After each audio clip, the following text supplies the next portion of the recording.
Okyanusun ortasındaki kule. Rüzgar, her sabah aynı saatte esiyordu. Tam olarak güneş ufkun gerisinden sıyrılmaya başladığında, sanki biri orada, gökyüzünün en karanlık köşesinde duran büyük bir nefesi bırakıyordu. Ve o nefes, önce hafifçe, sonra giderek güçlenerek, Mare'nin yüzüne çarpıyordu. Maren her sabah aynı yerde duruyordu. Kulenin en üst katındaki o dar balkonda, demir parmaklığa tutunarak, gözlerini kapatarak dinliyordu. Okyanus, hiçbir zaman sessiz değildi. İnsanlar öyle sanıyor. Denizin sessizliği, diye bir şey var, hep söylerler. Ama Maren biliyordu ki bu tamamen yanlış. Okyanus nefes alıyordu. Dalgalar kıyıya çarptığında bir ses çıkıyordu, tabii. Ama asıl ses dalgaların arasındaki o boşlukta gizliydi. Suyun kendine döndüğü o milisaniyelik an. İşte o an, eğer gerçekten dinlersen, okyanusun içinde bir şeylerin konuştuğunu duyabilirdin. Maren bunu 8 yıldır duyuyordu. Kuleye ilk geldiğinde 24 yaşındaydı. Şimdi 32. Aradan geçen yılları saymak için zaman harcamamıştı hiç, çünkü burada zaman farklı akıyordu. Şehirde dakikalar birbirini kovalıyor, saatler üstüne yığılıyor, insan bir bakmış ki yıllar geçmiş. Ama burada her gün kendine ait bir bütündü. Başı vardı, sonu vardı. Ve aralarında, sadece okyanus ve rüzgar ve ışık vardı. Hiçbir şey fazladan değildi. Kule, ada denen şeyin tam ortasında yükseliyordu. Ada mı demek doğru, Maren bunu hala bilmiyordu. Haritada, kayalık, diye geçiyordu. Ama kayalıktan büyüktü. Gerçek bir ada kadar değil tabii, yürüyerek 1 saatte çevresini dolaşabilirdin. Ama üzerinde toprak vardı, birkaç ağaç vardı, otlar vardı. Yaz aylarında çiçek bile açıyordu bazı yerlerde. Küçük, sarı, inatçı çiçekler. Maren onlara at vermemişti. Vermek istemedi hiçbir zaman. At vermek, bir şeyi değiştiriyordu. Tanıdık yapıyordu. Maren ise bu adanın kendisine tanıdık gelmesini istemiyordu. Çünkü tanıdık olan şeyler, zamanla görünmez oluyordu. Ve bu ada görünür kalmalıydı. Her sabah, her akşam, her fırtınada yeniden görülmeliydi. Bu onun işiydi zaten. Gözetlemek. Kulenin altında, kayalara oyulmuş küçük bir depo vardı. Maren ilk geldiğinde burası neredeyse boştu. Eski ışık ekipmanlarından birkaç parça, pas tutmuş bir demir sandık, içinde ne olduğunu anlamadığı bazı aletler. Ve bir not defteri. Sararmış, kenarları kıvrılmış, ama okunabilir. İlk sayfada tek bir cümle yazıyordu. Burası unutulmaz. Ama bazen sen unutursun. Maren bu cümleyi kim yazdı diye düşündü uzun süre. Kulenin önceki bekçisi miydi? Daha önceki biri mi? İmza yoktu, tarih yoktu. Sadece o cümle, mürekkepten daha koyu bir ağırlıkla orada duruyordu. O notu o günden bu yana her gece okudu. Her gece, değil aslında. Bazen unuttu. Bazen yorgunluktan gözleri kapanıverdi. Bazen fırtına o kadar şiddetliydi ki her şeyi bırakıp sadece kulenin ışığına bakmak, onun dönüp dönmediğini kontrol etmek zorunda kaldı. Ama çoğu gece okudu. Ve her seferinde o cümle ona farklı bir şey söyledi. Bazen uyarı gibiydi. Bazen teselli. Bazen sadece, bir ses gibiydi. Karanlıkta birinin varlığını hissettiren türden bir ses. Mare'nin buraya nasıl geldiğini anlamak için biraz geriye gitmek gerekiyor. Şehirde bir hayatı vardı. Bunu söylemek garip geliyor çünkü herkesin bir şehirde bir hayatı oluyor. Ama Mare'ninkini tarif etmek için başka kelime bulamıyorum. Bir hayatı vardı. Düzenliydi. Sabah 8'de kalkıyordu, 9'da işe gidiyordu, akşam 7'ye kadar çalışıyordu, eve dönüyordu, yemek yapıyor ya da sipariş veriyor, bir şeyler izliyor ya da kitap okuyordu. Hafta sonları bazen arkadaşlarıyla buluşuyordu. Bazen sadece yürüyüşe çıkıyordu. Her şey yerli yerindeydi. Ve işte tam da bu yüzden dayanamadı. Annesinin ölümünden sonra oldu bu. Annesi 2 yıl hasta yattı, uzun, sessiz, yavaş bir hastalık. Maren her hafta sonu ziyarete gitti. Her hafta sonu aynı hastane koridoru, aynı koku, aynı plastik sandalyeler. Ve annesinin giderek küçülen elleri. Gitgide daha az yer kaplayan o eller. Annesi öldükten sonra Maren birkaç ay normal yaşadı. Yani öyle göründü en azından. İşe gitti, arkadaşlarıyla buluştu, hayatına devam etti. Sonra bir sabah uyandı ve dışarı çıkamadı. Kapının önünde durdu, çantası omzunda, anahtarı elinde ve bir türlü açamadı. Kapıyı değil, kendi içindeki bir şeyi. Bir süre öylece durdu, sonra geri döndü, çantasını yere bıraktı, yatağa uzandı. 3 gün çıkmadı. 4. günün sabahı internete girdi ve okyanus ortasındaki bir fener kulesi için bekçi aranıyor ilanını gördü. Bu tesadüf değildi elbette. Tesadüf olmak için çok tam zamanlıydı. Ama o zaman bunu düşünmedi. Sadece okudu, adresi not etti ve başvuru formunu doldurdu. 3 hafta sonra teknedeydi. İlk kış, beklenenden daha sessizdi. Mar'ın bunu söylerken okyanusu kastetmiyordu. Okyanus zaten sessiz değildi, bunu biliyordu. Ama içindeki o gürültü. Şehirde kafasında sürekli çalan o belirsiz, yorucu gürültü. İşte o sustu. Birkaç günde. Belki 3, belki 4. Kesin olarak hatırlamıyordu. Bir sabah uyandı ve fark etti ki artık o gürültüyü duymuyordu. Sadece rüzgar vardı. Sadece dalgalar, sadece kulenin üzerinden geçen martıların bağırmaları. Neredeyse ağladı. Ağlamak için değil, rahatladığı için. İnsanın içinde taşıdığı bir ağırlığı ne kadar zamandır taşıdığını ancak bıraktığında anlayabildiğini fark etti. Yıllardır bir şey taşıyormuş da bilmiyormuş gibi bir his. Kule 3 katlıydı. En altta depo ve çalışma odası, ortada yaşam alanı, üstte ışık odası. Mar'ın gelmeden önce burayı kim kullanmışsa düzenli bırakmıştı. Mutfak teyzesindekilere benziyordu, küçük, işlevsel, her şeyin bir yeri var, raflar etiketlenmişti. İlaç dolabında ne var? Yedek ampuller nerede? Fırtına lambaları hangi çekmecedeydi? Hepsi not edilmişti. Bu düzenliliği seven biri yaşamıştı burada. Mar'ın bazen o kişiyi hayal etti. Kim olduğunu bilmiyordu, sormadı da. Sorabilirdi, kurumla irtibattaydı hala, bir e-posta atabilirdi. Ama sormadı. Çünkü hayal ettiği kişi gerçeğinden daha önemliydi artık. O kişi, her sabah aynı çekmeceyi açan, aynı fincanı kullanan, aynı pencereden aynı okyanusa bakan biri olmalıydı. Ve bu ritüeller, bu küçük, önemsiz, tekrarlayan hareketler, Mar'ın için bir çeşit miras gibi hissettirdi. Devam ettirdi onları. Aynı fincanı kullandı. Aynı pencereden baktı. Ve yavaş yavaş, bu tekrarların içinde, kendine ait yeni şeyler ekledi. İlk fırtına Kasım'da geldi. Mar'ın fırtınaların nasıl olduğunu biliyordu, teoride. Eğitim almıştı, protokolleri ezberlemişti. Ama protokol ve gerçek arasındaki mesafe, o mesafeyi ancak orada, o gece öğrendi. Fırtına öğleden sonra başladı. Önce rüzgar değişti. Mar'ın bunu hissetti, rüzgarın yönü değil, kalitesi değişti. Hafifliği gitti, ağırlaştı, nemlenip koyulaştı. Sonra gökyüzü grileşmeye başladı. Tek bir gri değil, katmanlı bir gri. Altta koyu, üstte açık, arada bir yerde sarımsı bir his. Protokolü uyguladı. Her şeyi kontrol etti, ışığın çalıştığını doğruladı, telsizi açtı, depo kapısını sabitledi. Sonra yukarı çıktı ve bekledi. Gece 12'de fırtına tam gücüne ulaştı. Kulesi sallandı mı? Hayır. Sarsıldı mı? Evet, biraz. Ama daha çok, ses. Sesi hiçbir şeye benzetemiyordu. Rüzgar değildi sadece, dalga değildi sadece. İkisi bir araya gelip bambaşka bir şey oluyordu. Sanki okyanus bağırıyordu. Sinirlenmiş, kızgın, bütün gücünü toplayıp bağırıyordu. Mar'ın saatlerce izledi. Korkmadı mı? Korku yanlış kelime. Bir şey hissetti elbette, ama o his kendisini küçültmüyordu. Aksine, bir şeyin parçası gibi hissettiriyordu. Bu dev, kontrolsüz gücün yanında durmak. Ona bakmak ve onun da seni görmesi. Sabaha karşı 4'te fırtına dinmeye başladı. Mar'ın o gece uyumadı. Gün doğumunu izledi. Ve o sabah, güneşin ilk ışıkları sakinleşmiş suyun yüzeyinde kırıldığında, içinde bir şeyin yerine oturduğunu hissetti. Adını koyamadı o şeye. Koymaya da çalışmadı. 2. yılda Mar'ın bir şeyler yazmaya başladı. Günlük değildi bu tam olarak.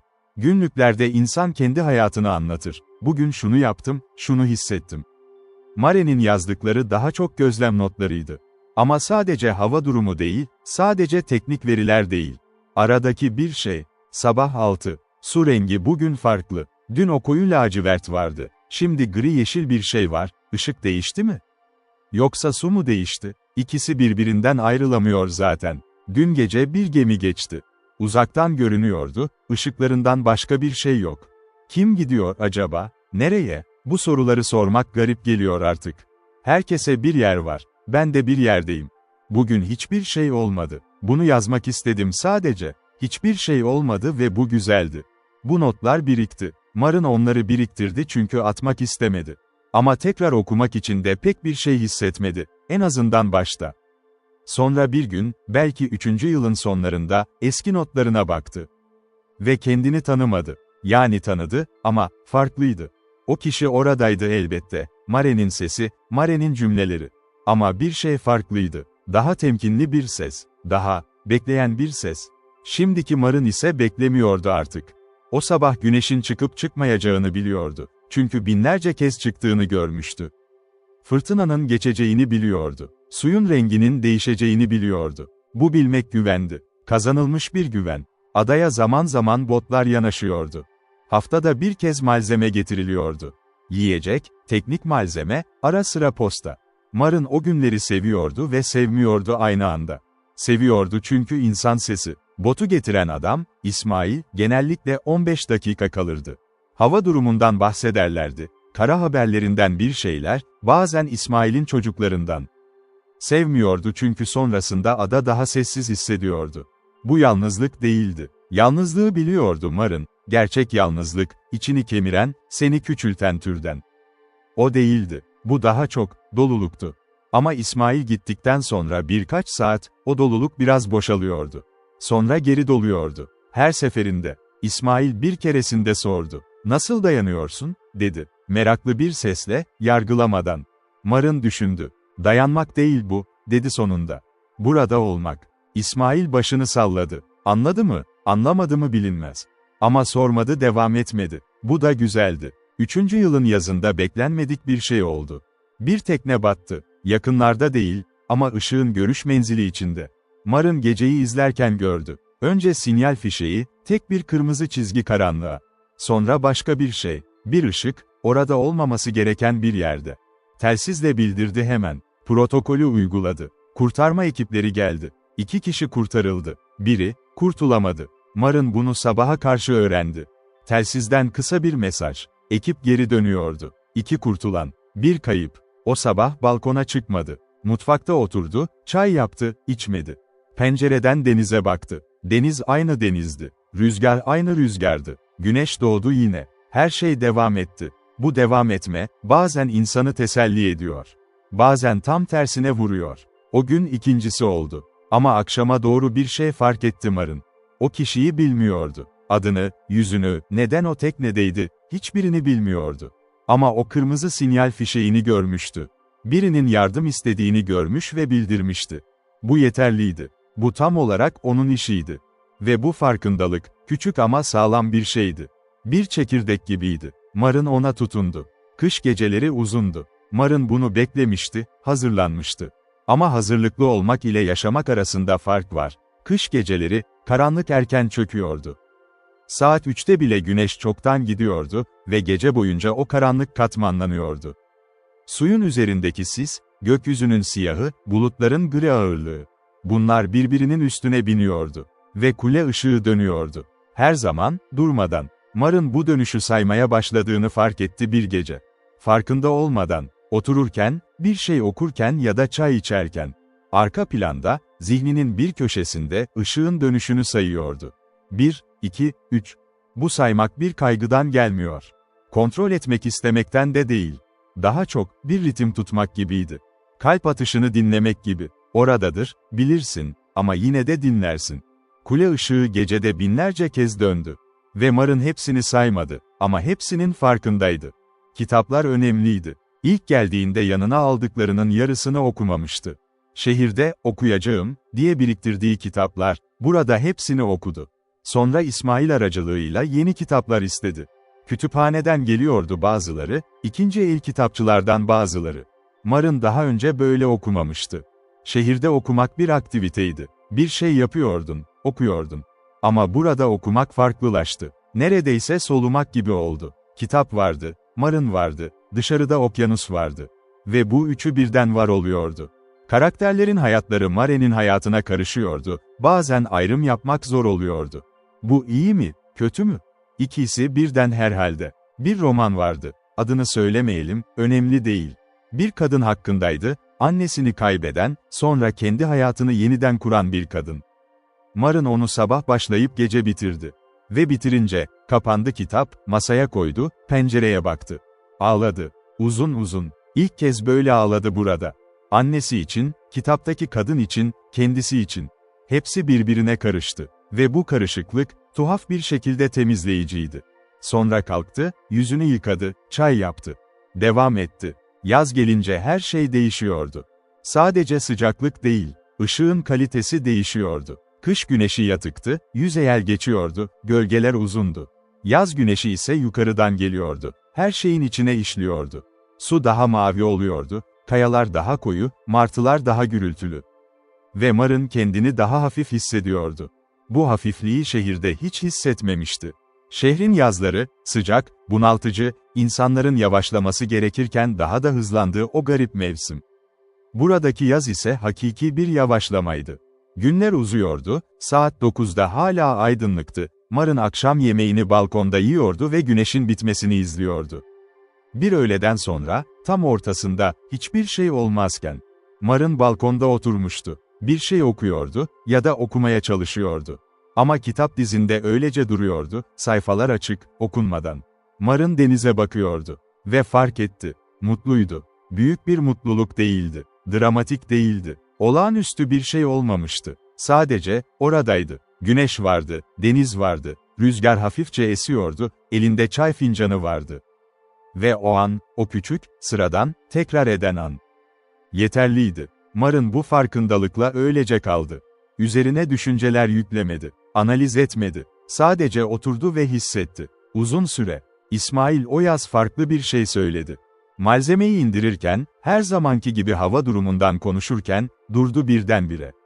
Maren'e baktı. "Sen değiştin," dedi. Bunu nasıl söyleyeceğini düşünmüş gibi değildi, öylece çıktı. Mar'ın gülümsedi. "İyi mi kötü mü?" diye sordu. İsmail omuz silkti. "Sadece değiştin." Ve bu cevap, doğruydu. İyi ya da kötü değil. Sadece farklı. Mar'ın bunu kabul etti. Yıllar geçmişti. Şehirdeki Mar'ın hala bir yerde duruyordu, anılarında, fotoğraflarında. Ama o Mar'ın gitgide uzaklaşıyordu. Hatırlanabiliyor ama artık tanınamıyordu tam olarak. Bir başkasının hikayesi gibiydi. Bu üzücü değildi. Sadece böyleydi. Adanın doğu tarafında büyük kayalar vardı. Mare'nin favori yeri burası oldu zamanla. Özellikle gün batımında. Kayaların üzerine çıkıp oturmak, bacaklarını sarkıtmak ve sadece izlemek. Güneş batıya gidiyordu ama yansıması doğuya vuruyordu, suya, kayalara, Mare'nin yüzüne. Bir gün orada bir şey buldu.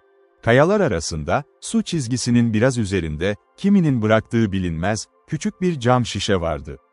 İçinde kağıt. Mar'ın şişeyi aldı, açmak için biraz uğraştı, sonra kağıdı çıkardı. Islak değildi, şişe hava almamıştı. Kağıt sararmış ama okunabilirdi. Üzerinde sadece bir tarih yazıyordu. 15 yıl öncesine ait bir tarih. Ve altında, "Geldim, gördüm, döndüm, ama bir parçam kaldı." Mar'ın uzun süre bu kağıda baktı. Sonra şişeye geri koydu. Tam yerine, kayalar arasına yerleştirdi. Bıraktığı yere. Ama o cümle kaldı zihninde. Gün boyu döndü. Gece boyunca da. Bir parçam kaldı. Bu nasıl bir his? Kim gelmişti buraya, 15 yıl önce? Birkaç gün mü, birkaç hafta mı kalmıştı? Ve gitmiş ama bir parça bırakmıştı. Mar'ın düşündü. O zaman kendisi ne bırakıyordu? 8 yıldır buradaydı. 8 yıllık bakış, 8 yıllık nefes, 8 yıllık fırtınalar ve güneş batımları ve martı sesleri. Bunlar bir yere gidiyor muydu? Ada bir şeyleri biriktiriyor muydu? Belki kayalar bir şey hatırlıyordu. 7. yılda Mar'ın hastalandı. Önemli bir hastalık değildi. Gripin biraz ötesi ama yeterince sert vurdu ki birkaç gün yataktan kalkamadı. İsmail'i aradı, durumu bildirdi. Yedek bir düzenleme yapıldı ışık için. Sonra Mar'ın yatağına uzandı. O günlerde çok düşündü. Hasta olunca insan geriye bakıyor. Mar'ın de baktı. Şehri düşündü. Koridorları, insanları, o düzenli, sıkı hayatı. Annesini düşündü. Annesiyle son konuşmalarını, ikisi de biliyordu ama söylemiyordu.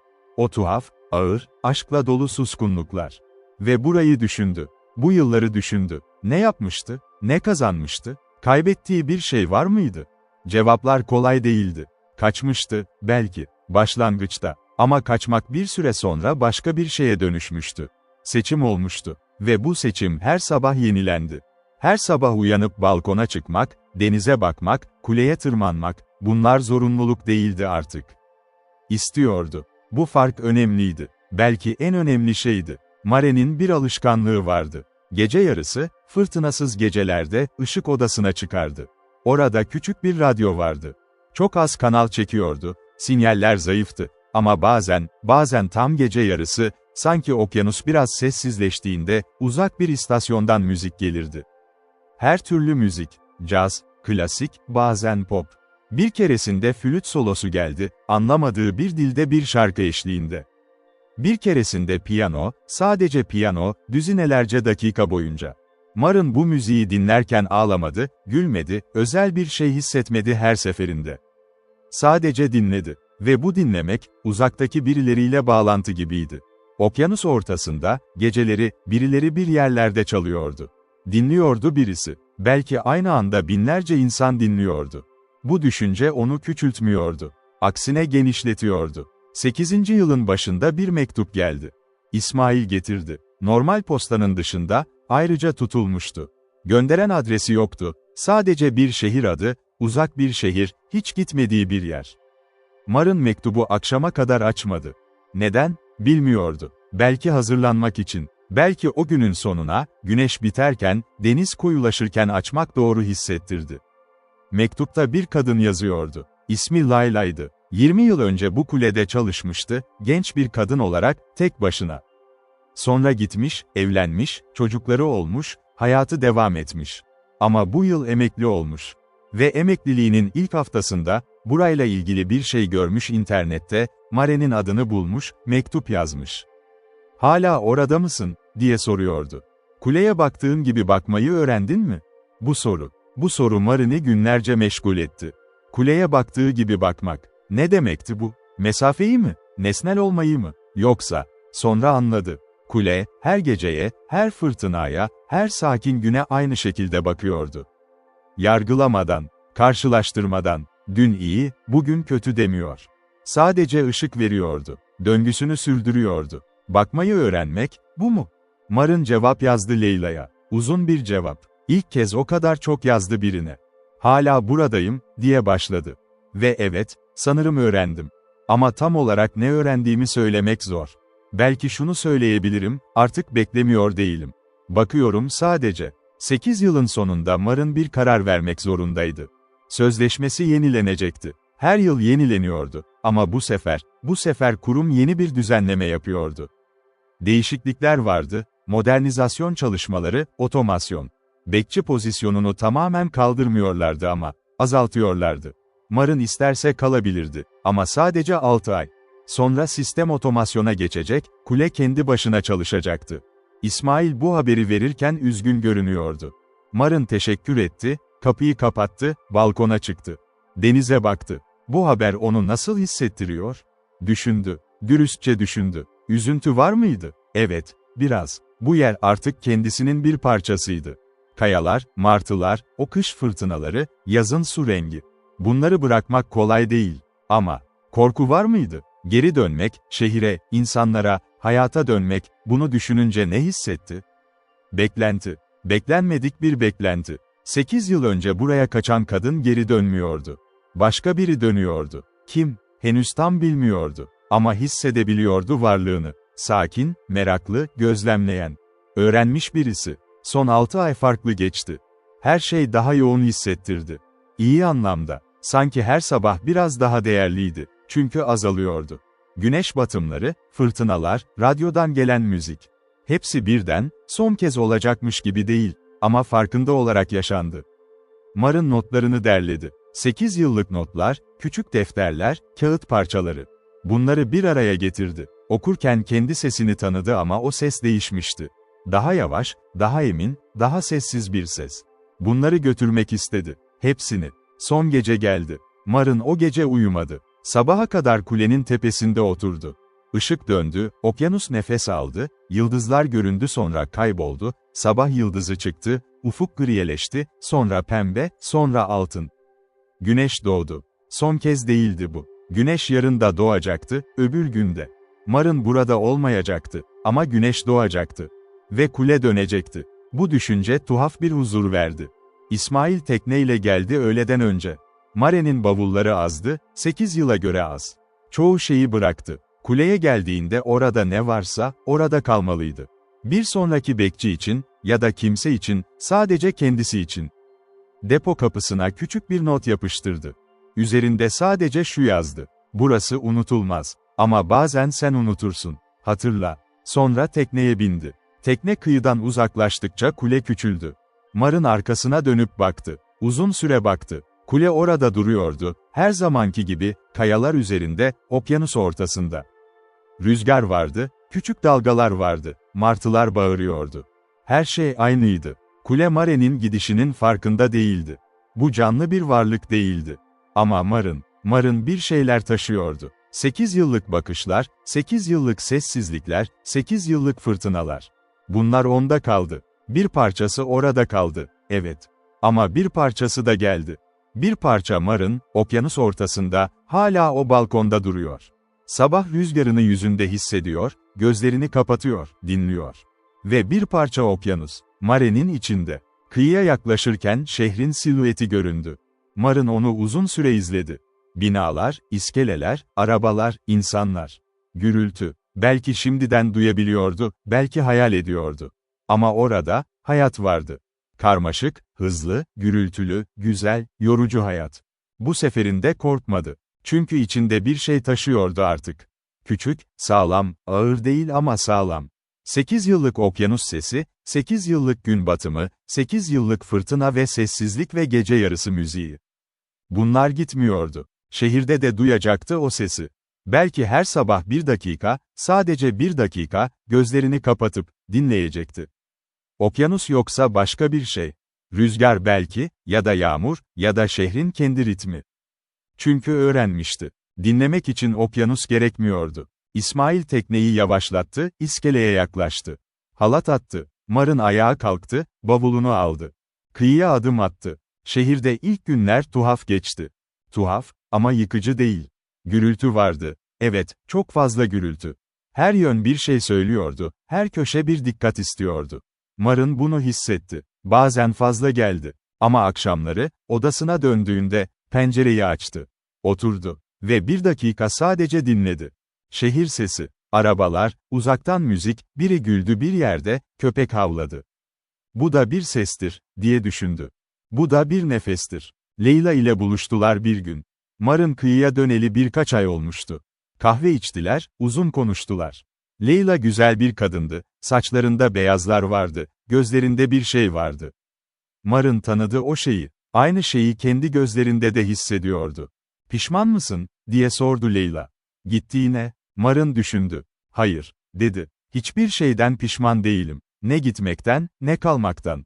Leyla başını salladı. Kendi ellerine baktı. "Ben bazen pişman oldum," dedi. "Neden gittim diye değil, neden daha erken gitmediğim için." Bu cümle Maren'de kaldı. Neden daha erken? Belki çünkü hazır değildi. Belki herkes kendi zamanında gidiyor.